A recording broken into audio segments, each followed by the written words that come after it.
Welcome to Penrose Learning, where we make understanding easy. In this video, I will compare copper demand versus supply. We'll explore the current state of the copper market, highlighting the growing need for this essential metal. Understanding the balance between its availability and consumption is vital for various industries. We'll delve into the key factors influencing both sides of this equation, providing a comprehensive overview of the challenges and opportunities ahead. Stay tuned to learn more about this critical resource. Copper demand is surging, largely driven by the global shift towards green energy. Electric vehicles, for instance, use significantly more copper than traditional cars, often around 83 kilograms per vehicle.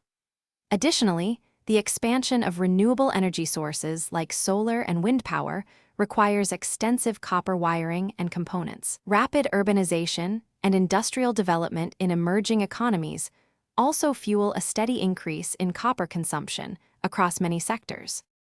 Meeting this rising demand presents significant challenges on the supply side. Discovering and developing new copper mines is a lengthy process, often taking over 10 years from initial exploration to full production. Furthermore, the quality of available ore is decreasing, meaning more raw material must be extracted and processed to yield the same amount of copper. Geopolitical instability and stricter environmental regulations also add complexity to mining operations globally. Looking ahead, the gap between copper demand and supply is a critical concern.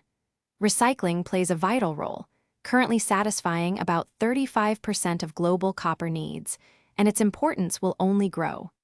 Innovation in material science could also lead to more efficient use or even substitutes for copper in certain applications.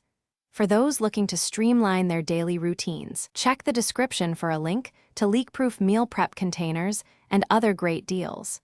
Balancing these factors will be key to a sustainable copper future. Thanks for watching. If this was helpful, leave a like and consider subscribing. See you next time.